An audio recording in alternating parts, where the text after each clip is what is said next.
Getting on to questions. Do we have any questions? And what would these questions be concentric around? AI? The AI I'm going to get into at 7. So no, this is more like I can't find my mouse pointer on my iPad, and Oh, you know, just questions. Because if you don't have questions, there are things that I was going to talk about, but hmm. I'd settle for questions right now. I have a question for you. Yes. I looked in my garage. I found a monitor in my garage, and the connection on the monitor it's connected to my old computer. It's a bunch of pins, like a 12-pin Yes. connection, and it was almost brand new. Is there any way that I could hook that up to either a modern day computer with attachments or adapters or anything, and maybe even to my phone? The answer is depending upon what it is. If it's a VGA monitor, the answer is no. A VGA in terms of the resolution. And that's because no modern device knows how to talk on a screen that small. If it's a flat panel display, it's probably at least a 1280 pixel across monitor, and there might be a way to get it to work. But the fact is, you'd need a whole bunch of different adapters. You'd need something that was like a USB-C to VGA. I've never seen an adapter like that. So it might be a USB to something else to VGA, and you might spend like $100 on adapters. As an alternative, you can get these small screens at Costco now. They're made by Acer, and they're like $89 or something. And they just plug right into a phone or into an iPad or something using a USB-C. And it's a much better monitor than that monitor in your garage. So Oh, yeah. my feeling would be, even if it's almost brand new, it's so old that it's not really brand new. That's for sure. Okay, I just wanted it sitting there, and I guess I'll head out to the dump with that one. It's not going to fit Um, anything. Can't do that. the Well, I'll take it over to Goodwill. Yes, you can take it to Goodwill. Goodwill may not have any use for it, but they will accept it. And almost anything you turn into Goodwill, they actually ship off to Tacoma, and Tacoma has a really good electronics recycling facility. We don't really have one on the peninsula. You have to remember that there are neighborhoods in Tacoma that have more people than all of Clallam County, so we just don't rate. I have a Okay. question. Yes. Okay, I have an old computer, an old Apple, and I've updated to this Mac, and I want to get rid of it. How do I delete everything off of it before I recycle it? Like, I think Squim just had a turn in your old electronic stuff gathering. Yeah, Yeah. in Squim there's at least a couple churches that like once or twice a year have an electronics recycling Right. event. Um, But I want to delete everything off it. yes. Do you know how old the machine? Do you know what model machine it is? I'd have to get it for you. I'll go get it, okay? No, no. Well, is it portable? It's a laptop. I mean, it's like a iPad, a big iPad, Um, if it's like a Mac. if it's old enough, if it's new enough, you should be able to go on to Apple's site. Just type into Google um, deleting data prior to resell of, and then say MacBook Pro or iPad or whatever it is. Okay, okay, And Apple has explicit instructions on what you do, okay. step-by-step instructions.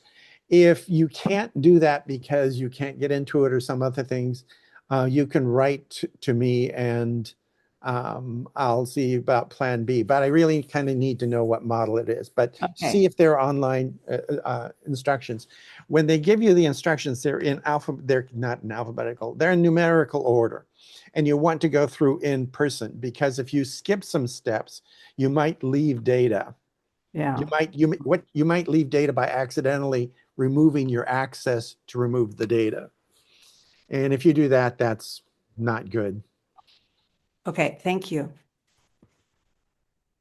Other questions? Lawrence, have you heard about Tim Cook being fired? No, he wasn't fired. Tim Cook um, designated a replacement. Cook is going to become the executive chairman of the board of Apple, and the vice president in charge of the vice president in charge of hardware Hardware. is going to be the new chairman, and he's going to become a member of the board. So Tim Cook isn't really going anywhere, but the day-to-day decisions will be made by somebody else. He was not in the least bit fired. When Tim Cook took over, Apple was worth about 300 billion, and now they're worth 4 trillion. So Wow. they're not about to fire him. They're taxing him, I hope. I nominate Michael to be president.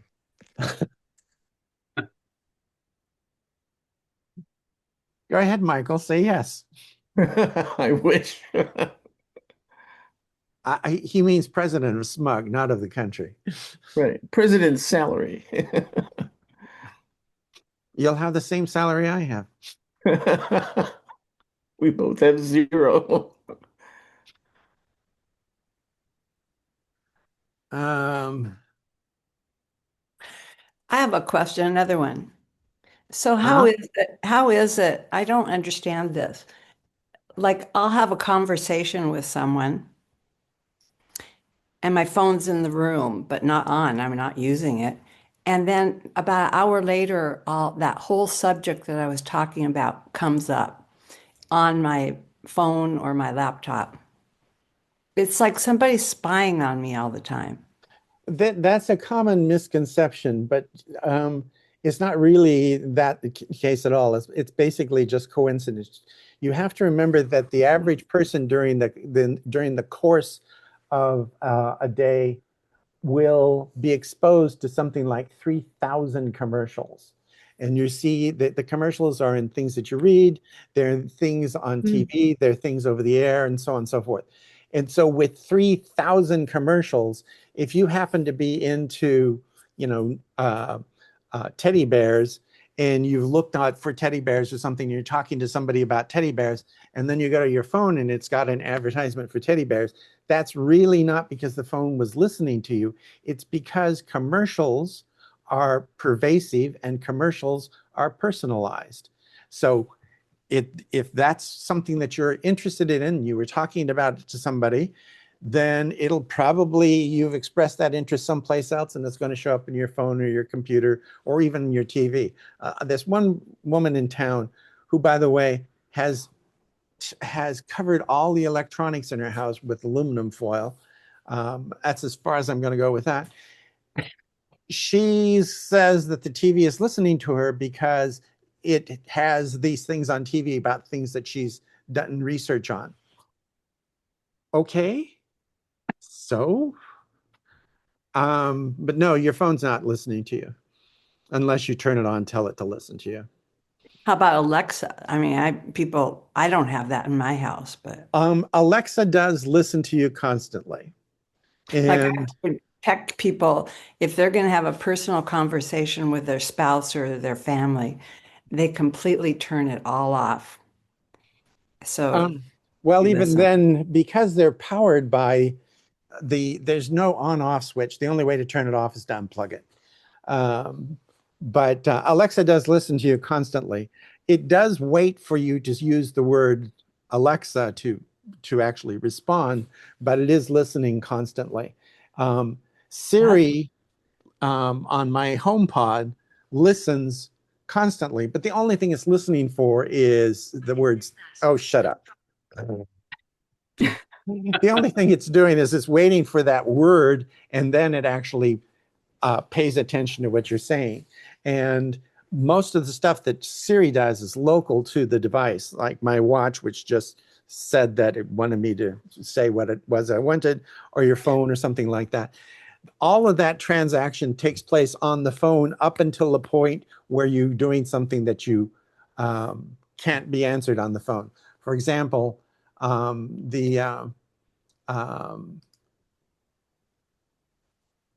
I wanted to know when some bridge opened. And so I was talking to somebody, and it wasn't until I asked my HomePod, hey, when was this bridge open? At that point, that's something that the HomePod could not answer. So it sent out a message to Apple, and it says, hey, when was this bridge open? Came up with an answer, and I had a date. But all of that takes place on the HomePod, and the only thing that goes out to Apple is the request for information on when the bridge opened. It doesn't get the rest of the conversation. Apple doesn't know anything about it. Alexa doesn't work that way. Alexa has zero intelligence on the device. It all goes to Amazon. So it's a very different kind of security, which is something I will talk about later on as well. Because it is. Irma just says Alexa a little bit ago, and my television just turned on behind me. See, I think I turned on my hard for me TV. to believe that. I'll tell you kind of funny story. We bought my wife a little speaker, a little Alexa speaker, and we set it up for her. And it was playing music one day, and it was pretty loud. So I went over to it and it says, Alexa, play softer. And it didn't do that. It just kept playing loud. I said it 3 times, Alexa, play it softer. And she stopped and she said, I don't know who you are, but you're on Sandy's account. She wouldn't respond to me. So I had to set it up with my voice signature to make it work. And it's funny, but they're listening, that's for sure. My television's on. I'll have to turn it off. Well, it'll come back on if we say Alexa again. Yeah, it does get kind of intriguing. Spooky. I was in someone's Tesla, and they had what was the name of that movie? Fifth Element. There's a scene in the movie Fifth Element, which is a fantastic movie if you haven't ever seen it. There's a scene in the Fifth Element where this professor is talking to an assistant. The assistant is named Aziz, and he says, Aziz, light! And it gets lighter. And so this guy had named the voice in his Tesla as Aziz. And it was hilarious listening to him converse with his car in his driveway. I wasn't willing to actually get in the car with him because I happen to know he's a terrible driver, but it was interesting to listen to him talk to his car. His spouse, by the way, said that he talks to his car because that's the only one who listens to him. I have a question, and it's about when you send out the invitation, you say, make sure make sure that your Zoom is up to date. Yes. And how do you do that? If you're using a iPad or iPhone, Zoom automatically updates. Okay. If you have it set to do updates. If you're using the Mac, you have to go up to the Zoom workplace menu, and there's a menu choice there that says check for updates, and it'll go out and see if there's an update. But on the iPhone and the iPad, assuming that you have automatic updates turned on, it'll update itself. Thank you. I have a question, Lawrence. Yes. On my iPhone, which I have an iPhone 15 Pro Max, there's this red dot in the dynamic island, and I looked it up on Google, and they said it's like your screen is being recorded or your audio is being recorded. So I disabled all the apps from my microphone and camera, and the red dot was still there. And sometimes it goes away by itself, and other times it comes back up. Yeah, there's been a lot of misunderstanding about that. It's if you look at your phone when you're actually talking on it, if you're doing something like a video, you'll notice that it's not red, it's green. And green is when it's paying attention. Red means that it's kind of acting in standby. But it is a good idea to go through your apps and turn them off for everything that's not appropriate. As an example, There are lots of, I'm going to pick on games because games are notorious for this. Games like to collect a whole bunch of, games make more money from collecting information about you than they do from the purchase of the game. And so what they'll do is, like, I had this game that wanted to know my location. Nope, not giving you that. Turn that off. The game wants to send you updates. Nope, I don't care about that. No, it's not updates as in updating the game. It's updates in terms of you are now on the leaderboard and things like that. Nope, I don't want to talk to my game. So go through and get rid of the things that are going to be listening to you or track your location or track other things about you. And sometimes trying to figure out how to do that is difficult. But Well, I have Google Maps and Apple Maps tracking my location, but other than that, that's the only thing I have looking at my location. Would that cause the red dot to come up? no, because they're not recording your speech or your video, so that shouldn't cause the red dot. I don't know. That's a good question. I don't actually know the answer. I can't give you a clear answer on that. But as an example, one other thing that you want to track your location is the compass on your phone. If the compass is tracking your location, you can also use the compass to calculate altitude. When you bring it up and it'll say, hey, north is that way, it'll also tell you down below you're at 59 feet above sea level. But if it can't track the location, it can't tell you that. Yeah, I have that on also, the compass for location. But would that cause the red dot? And then the don't other times think I'm so. sitting in the couch and it just disappears completely. Yeah, there's been a lot of misinformation about that, and the answer is I haven't paid that much attention. I go through. But I is it a make sure that, security issue? well, it's not. It could be a security issue in terms of privacy, but the reason why I go through and turn off things that I don't want is that it greatly reduces the battery consumption. When I go to bed at night, I put my phone up to charge because why should I use the phone at night? And it's rarely even at the halfway mark. And the way to cut down on your battery usage during the day is just make sure that everything that you don't need turned on is turned off. And so do you need it to send you messages? If you don't need it to send you messages, turn that off. If you don't need it to track your location, turn that off. If you don't need it to record your voice, turn that off. If you don't need it to use the camera, turn that off. And if you are good about turning that stuff off, it greatly increases the battery life of your iPod or iPad. I have a question. When you're using your iPhone a lot, you open up a lot of windows. There's a ton of them open. And then I guess you can erase them all. Is it a good thing to do that, or does it make any difference? Are you sapping it when you got a bunch of open windows for all kinds of things you've been into? The answer is if you can't see it on the screen, it's not really doing anything. So it doesn't really help you. On older phones, when the iPhone first came out, yes, it would use up battery life if it's stuck in the background. But as it is now, what it's doing, it's just a placeholder to launch that thing more rapidly. So you can go and close them if you want to, but it's not going to make any difference. Okay, good. So if you have tons of apps on your, like I have friends who don't have hardly any apps on their phone. And when you get a new phone, they just load up all these apps and so how do you delete them? Because I don't want all these on here. There are a number of different ways to delete them. And the easiest way is if you hold your finger down on it long enough, you see the app, you hold your finger down on it, it'll start to move and there'll be a minus sign. And if you press that minus sign, it kills it off. No, I just did that. Let's see. I guess you got to be careful there because they all open up in minuses, and if you hit something else, you don't want to delete everything, but that's the easiest way. There are other ways to do it, though. Okay, well, Steve, I'll rely on you to help me with that. Okay. Thank you. And speaking of Steve, can you hear me? Hello?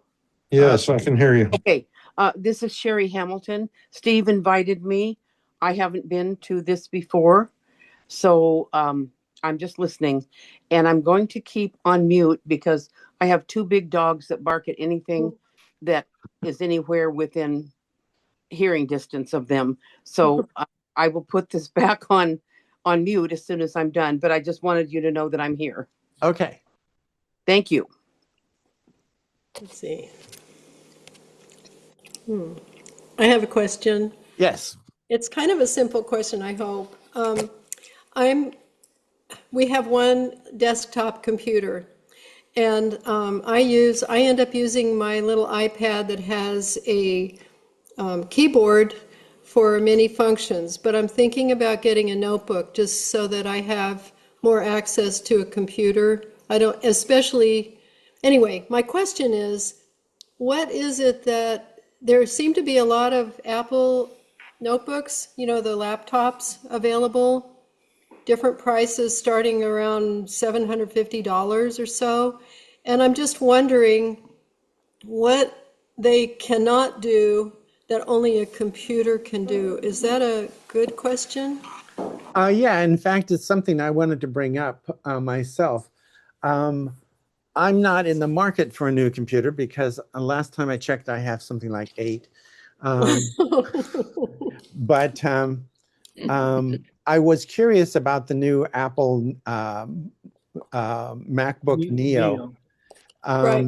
I went to Costco to play with one, and I was quite impressed with what it did. The one at Costco was something like $599 and had a 0.5 terabyte drive.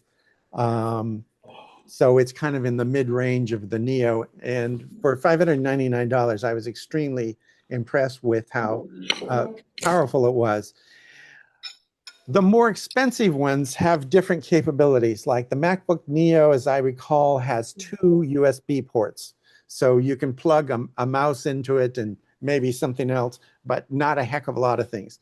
Now, the good news, bad news is that's not really a limitation.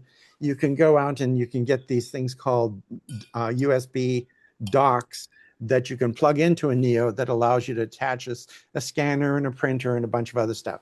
So that is not really a limitation.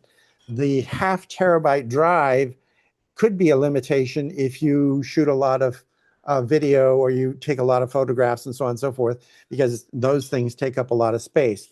Now, the good news there is that if you have a dock, you can also take an external drive and plug it into it, and then you have more storage for the MacBook. Where it really comes into play that you need a larger machine is if you want a larger screen.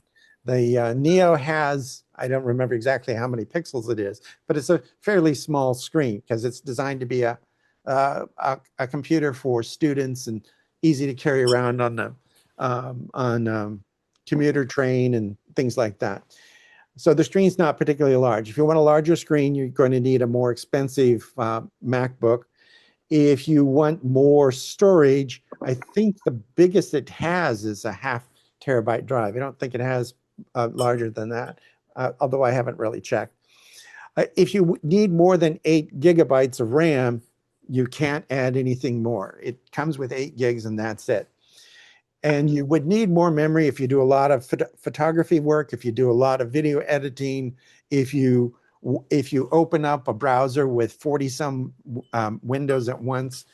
If you're using the things that suck up a lot of memory, you can't really add more memory. So the more memory you're using on the Neo, the slower it will get.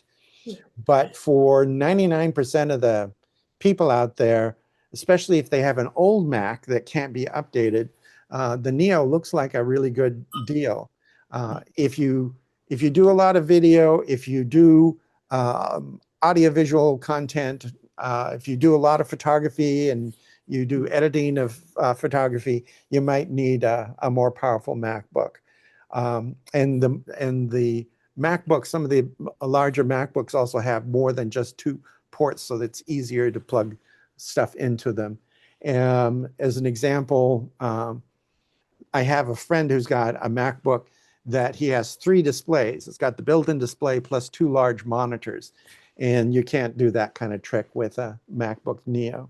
But again, for normal people, The MacBook Neo is quite nice. I have a Mac Mini, and they start at like $599, but it does not have a microphone, does not have a camera, does not have speakers, does not really have anything. You just get a box. You have to add your own keyboard, camera, screen, all of that.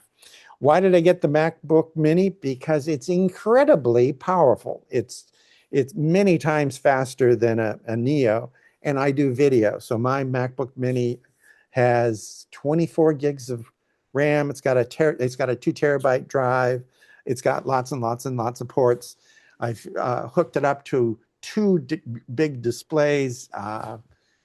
It's a very powerful machine, and it's really quite small. So that was my choice, but it depends upon what you want to do. The Neo I really took a liking to, but it's not something that I would buy for myself. Okay, thank you very much.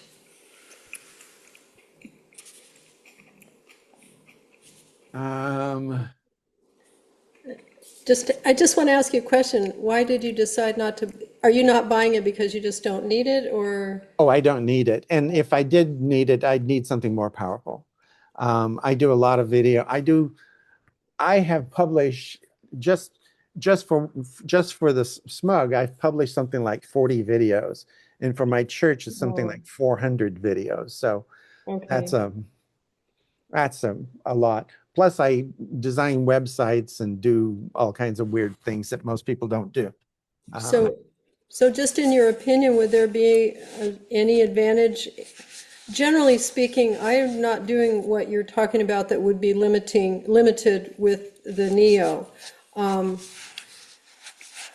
I was doing some phone calling for an organization, and I was doing it on my iPad. And I ran into a technology issue because I wasn't able to turn one speaker off and allow another one on. And I don't really understand what that was all about, but I was able to accomplish what I was trying to do by using our desktop. And that was an issue that I don't really know if you could help me with that, if you would know. If you can do it on the desktop, you can probably do it on the Neo. Okay. And would there be, I just wonder about getting maybe a more expensive MacBook. The thing about the difference between a low-level machine and a higher-level machine, in addition to the ports and how much memory and so on and so forth it has, the higher-end machines have more longevity. As an example, my spouse had one of the last Intel MacBooks before the Apple went to their Apple Silicon. But that laptop I still have today. Why? Because it has 8 i9 processors in it. And i9 is the most powerful Intel processor that you can get. And it has 8 of those. So it's a real barn burner of a machine. It's not as powerful as the most powerful Macs, but there's still nothing wrong with it. And because it has an Intel processor, it also allows me to run Windows on it, which is not something that most Mac people would ever want to do, but it's something that I do. So a more powerful machine usually means that you'll have it longer. But the question is, you could go out and get 2 MacBook Neos for the price of 1 MacBook Air. So do you really need a more powerful machine? The difference between a Neo and an Air isn't that much. So it might be what you need. What I would suggest is you go into Costco sometime when it's not too busy and just play with it for 15, 20 minutes and see if the keyboard and the screen size are comfortable for you. And there are some things that you probably won't like. I can't stand trackpads, but you can plug a mouse into a Neo. So just go and play with it and see what you think. It's really hard to substitute somebody talking about a machine with actually sitting down and playing with it. That's very good guidance. Thank you, Lawrence. Yes. So, Jolie, This is Yes. Irma. I just wanted to comment on your question and Lawrence's response. I went from a PC, a desktop, which I love, but I don't like Microsoft for some reason. It just, anyway, um, and I went to a MacBook Pro, and it almost does too much for me. I mean, I have to take lessons on how to use it. So my advice is go simple and then go bigger. That's all I have to say. Thank you. It's now 7 o'clock, which means it's now time for me to start the meeting. One of the things I'm going to do is figure out where my chat window is. I'm going to paste in the URL for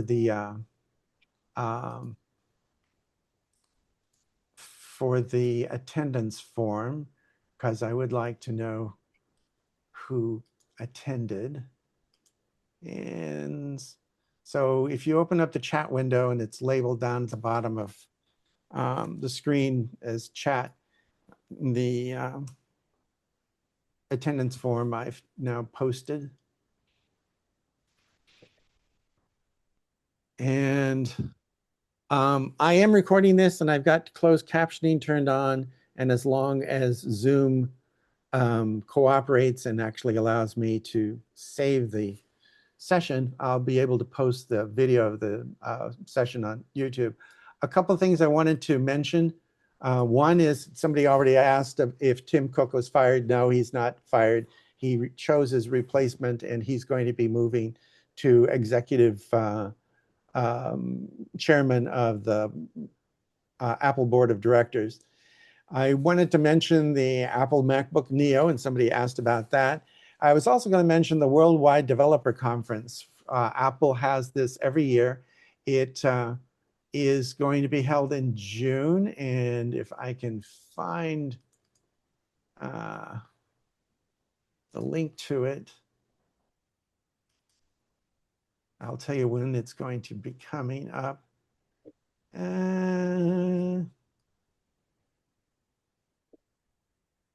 And things are slow.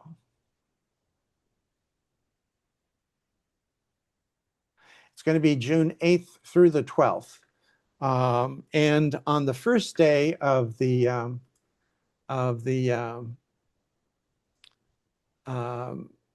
conference, they have a keynote address. It's going to be about 10 o'clock usually, 10 o'clock Pacific time, because Apple's on the Pacific coast. And in it, they talk about their software developments and so on and so forth. The developer conference is for Apple hardware and software developers, and most of it is highly technical, but the keynote is basically for everybody, and it's open, and you can link, and you can watch it on your Apple TV, you can stream it on your laptop or iPad. I wouldn't watch it on the iPhone because that would be brutal, but it's free, and it's always interesting to see what they have coming up. I also wanted to show a cartoon, but I'll show that in a second when I get around to the presentation. Most of what I'm going to talk about today is it's going to be about artificial intelligence in general. And the first thing I'm going to do is show a video that I created. So the video is about 8 minutes, 15 seconds long. It's not exactly short. You might have questions. I would recommend that you wait until the end and we can talk about it for the rest of the meeting.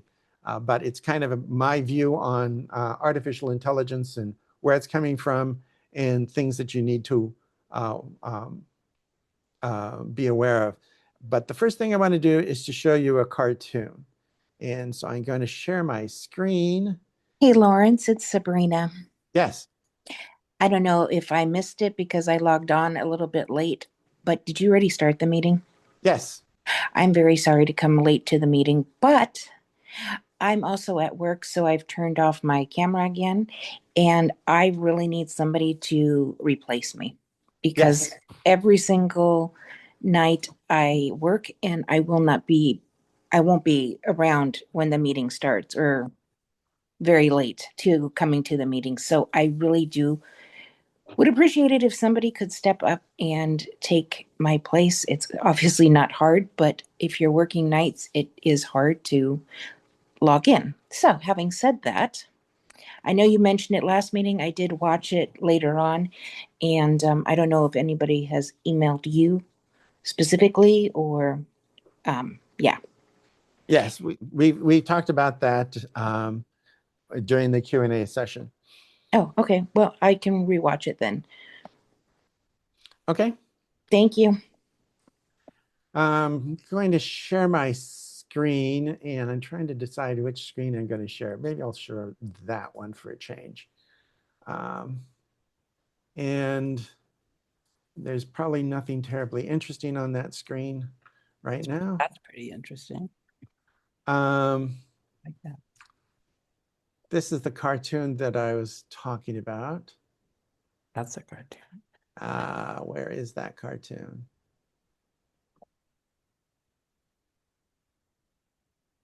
I lost my cartoon. Oh, here it is.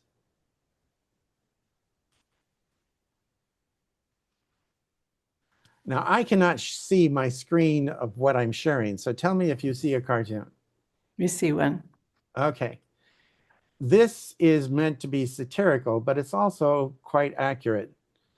It's not really big enough to sell there. It's get better. Okay, never mind.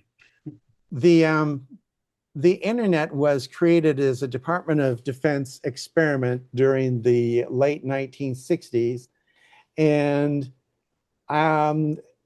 the Department of Defense, it was done by the Advanced Research Projects Agency. They didn't really have enough money to create the internet.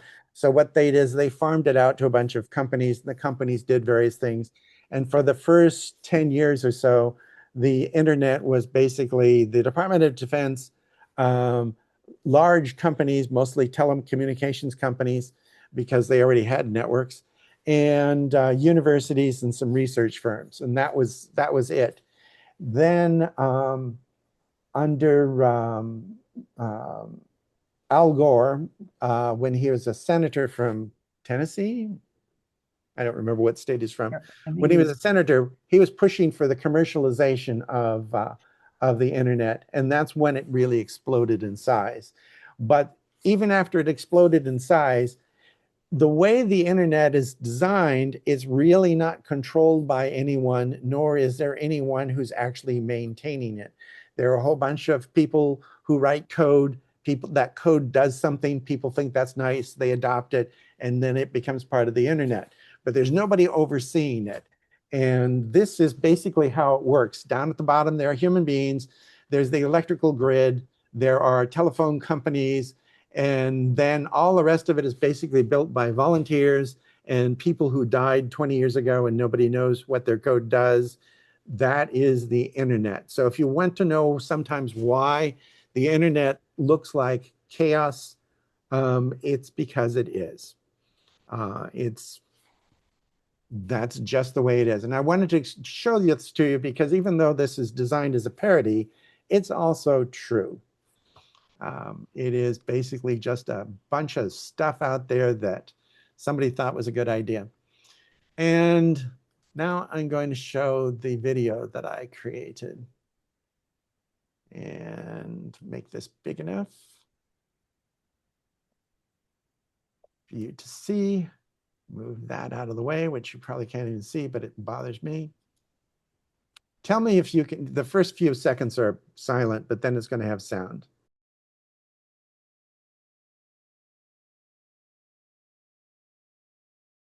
Artificial intelligence in science fiction books and films is devoted to machines that can think, problem solve, and act independently of humans. These machines can be in the form of robots or giant computers or a combination of the two. Usually, for dramatic reasons, the artificial intelligences decide that humans are obsolete or a threat to the machines or a blight upon nature and try to exterminate them. Artificial intelligence research has different origins. Over 50 years ago, NTT, Nippon Telegraph and Telephone, started work on speech information processing.